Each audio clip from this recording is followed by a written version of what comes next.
Okay, we thought we could do this from the computer, but apparently we can't. Don't know what's going on. Now it says rotate device. Are you sure you want to stop streaming? No.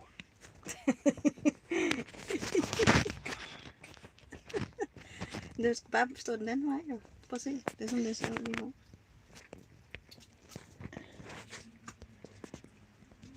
Jamen, it doesn't want to play nice. So,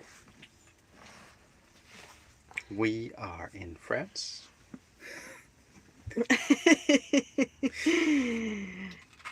And We are in Guy. Guy? Yeah. Geese. Geese? I don't know. Somewhere in France.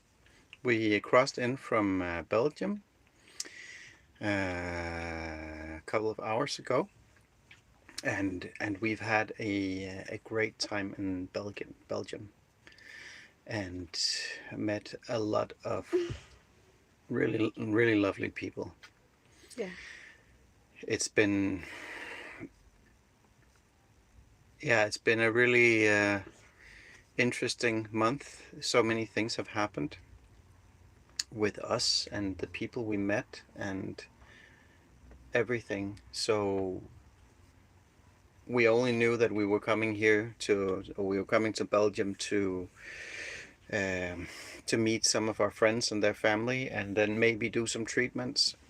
And like we've been doing our treatments in Denmark for a few years, and sometimes something happens and sometimes not much happens, but with this it was like every treatment was just something that was a big opening experience for the people that we were treating. And it was really good. It was so much fun, and well, they haven't tried anything like it before. No. But I mean, a lot of the people in Denmark haven't tried anything like we're doing before, but still it's more difficult in Denmark apparently to get people to open up. Yeah. So we've given a lot of people some really interesting experiences, and we've had so many gifts given to us, and money, and it's been overwhelming. It's been eye-opening. It's been heart-opening. I just finished grinding my coffee over here. Yeah, so we left on our second adventure. We left Denmark in late September, and then we went to Germany to visit our dog who lives there now, and then we went to Belgium to visit the couple that we met this summer in a parking lot in Denmark. A young couple with their baby, like 5 months old baby. Now she's 6 months old, and their dog. And we came to talk in that parking lot, and we just clicked, all of us. She had been traveling for 300 days in South America with no money at all. So that was her project, and she had a blog, and she used a couch surfing, and she's a hairdresser, so she could like trade with haircuts, and she can make jewelry too, and just help out, and so she did that for 300 days in if not all, then most of South America. So her whole project was gift exchange, or like gift economy, and the way that she set it up for us down here was the same thing, where people could gift us things, or they could donate money to us. Put money into a box so we couldn't see it, and they couldn't know what anybody else had paid. Yeah. And most of them didn't know what we charge in Denmark, so it was completely open like that. And I think it also meant that a lot more people were willing to try it. And I've been following Marina Jacobi for a long time, who some of you may know, and a lot of you probably don't. But she's also working on a gift economy basis called, she calls hers energy philanthropy. And it's the whole thing that we are transitioning into, which is actually the way things used to be. Yeah. Like you give something out and then you get something in return, but it's not necessarily like a one to one, like I give you this so you have to give me that. It's like I give this freely from my heart. If you give me something in return straight away, that's great. If not, it will come back in some other way. And it's a really scary way for the ego and for the way we have learned to be with this whole money system Yeah. and schooling and Yeah. everything else. So to transition out of that to where we are all freely helping each other directly from our hearts. And yeah, it's a bit scary, but we have noticed that we get we get so many miracles. And the last couple of months have there's been a lot of miraculous happenings going on. Hmm. Yeah, and we've been doing what we do for many years, and we have tried all kinds of things. We have tried to set a price higher. We have tried to make it really cheap. We have tried to make it like a special offer, so you get the first one like almost for free, and then we hope you will book another treatment. Um, we have tried to ask people what they want to pay. We have tried to make donations and and free too, completely free too, and none of it worked for us. Mm. So what this woman that we met, who had traveled 300 days without money, she said to us, the key is to have no expectations. Yeah. You just give what you have to give from the heart, and if the person you're helping cannot pay you in any way, you will get payment from another place, from another person in another way. So you will just trust that this is the way it is. This is the way. So, We cannot yeah. guarantee that that is the way we're going to be working 100% because we're still transitioning and we have to put fuel in the car. So sometimes we have to make sure that there is some money. Yeah. But it feels right. It feels, it really feels like this is the right way of doing things to help people. And we could see that, well, actually, we gave a treatment to a businesswoman in Belgium. And she had been battling with something in her business for 6 months and nothing was happening.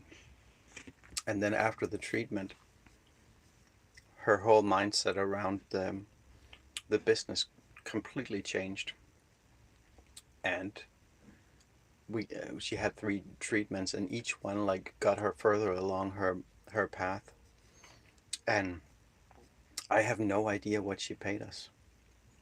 But one thing she did was set up a couple of other treatments.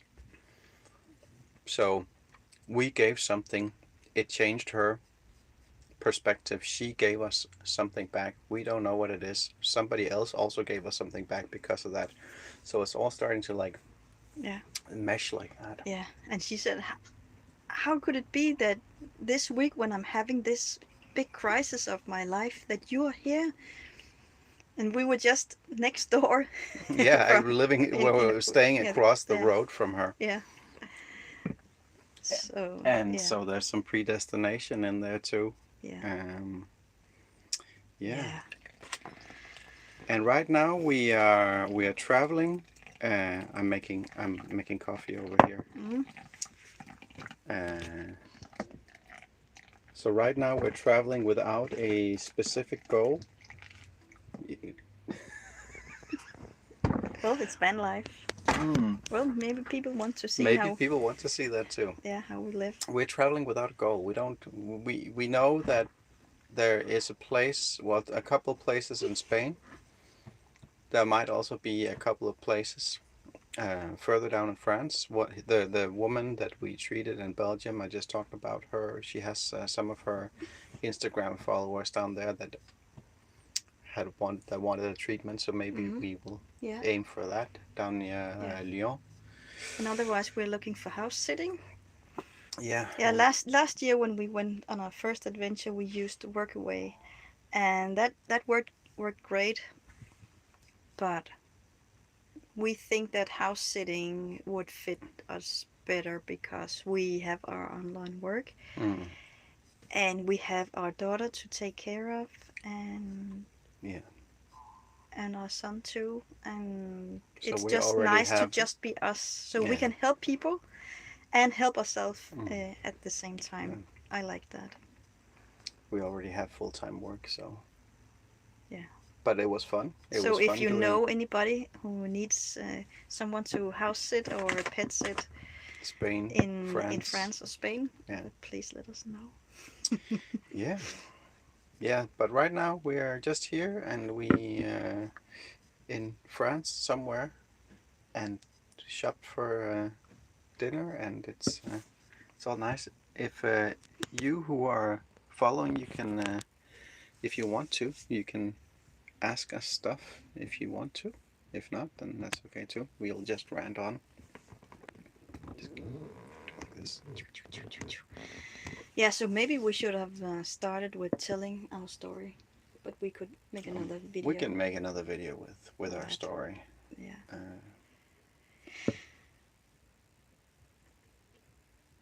It would be nice to have some questions. it would be really nice to have some questions. But if but not, we're aiming to do this maybe once a week. yeah, that's the idea to Yeah. make it into a sort of podcast, and then people can see what it's like. So right now we are in a tiny camper van. There's sleeping space enough. It can like everything converts Yeah. into something else. Luckily, we're very small, We're short, tiny people, tiny people, so so we we can fit in. yeah. We have two gas flasks that will last us for a very long time. Hmm. We have our water with us, and we have filters, and we have everything. We have filled all our benches with food. So, should the big food crisis arrive, Yeah. then we are We will set. survive on ketchup and rice and Mm. beans. And then we drive for like 1 or 2 hours a day. And the aim is to have time to. Sometimes we have been driving for 3 hours. Sometimes we've been driving for 3 hours, but the aim is right now to take it a bit more slowly so we can experience something and we have more time to sit down Yeah. and do something like this Yeah. and be with our kids. And, Last year we left at the end of September too, and we started in Sweden, and then we went to Poland, and we went to Poland like just by the Czech border. border. Yeah, and we were there for 10 days, and then it started to get cold. Got Because really it cold was in because October. yeah, and it was Poland. Yeah, and we wanted to go to Budapest to check that out because we've been there earlier with our son. So we want to go there again, and so we were in a bit of a rush because it was getting colder all the time. And then we it's our daughter laughing, and then we crossed into Croatia and Slovenia, and then Italy, and we wanted to go to Napoli, where the sun was shining at the time. but there were so many restrictions in Italy last Yeah, year. it was crazy. So we looked on Workaway and we found a really nice elderly man who lived in Tuscany. And we drove there, and then we stayed for 6 months, Yeah. taking care of his house and his dog. And he was still there, but he went on vacation 2 times when in the time that we were there. But that was really great. It was cold uh, inside the house, but outside the weather was really nice. Yeah. Sometimes it was snowy and sometimes it was sunny. You never knew. And we got new friends in that tiny mountain village. And then in the middle of April, his Airbnb season started again. So we took that as a sign and we moved on and we drove through Italy and Austria and Germany and back to Denmark and spent the summer there. And now we are off again. Hmm. And so, but this time we're not in a rush because we're heading south. Yeah. So, and the weather's really nice right now. Yeah. And one of the reasons we're heading this way south, um, we're heading towards Spain, is well, with all the energy stuff going on. Um, if we had stayed, we were considering staying in Denmark, but we can see where it's going with energy prices, and a lot of people already having problems paying their bills. And Yeah. it'll get even worse. And then when the winter really comes, it's going to be cold. So if we were going to settle down and try and find a house, we would not be able to pay for our electricity or heating, um, especially No. the way we have been living. So we're figuring going south and continue doing what we're doing, helping people along the Yeah. way, and then be in a place where you can actually be outside during the winter, And not um, freeze at night. and not freeze to death. That'll be a good bonus. Yeah. Yeah, and if all breaks down with gasoline and stuff like that, and you can't get transportation around, then we'll be in a place where they actually produce food, so we can live off oranges and tomatoes and cucumbers. Yeah. Everything comes from Spain. Yeah, so that's some of the reasoning. Yeah. So maybe that's it. Maybe that's it for today. Yeah, we'll do more of this, and today it was just like, let's do it because we've been asked Yeah. to do a podcast. Well, yeah, we've been Yeah. asked to do a podcast. Podcast, diary, travelogue. Mm. And And I think it's a great idea. yep, Yeah. And if you have any questions, put it in the comment section and we can answer them next week or whenever we choose to do this again. yeah. Mm? All right.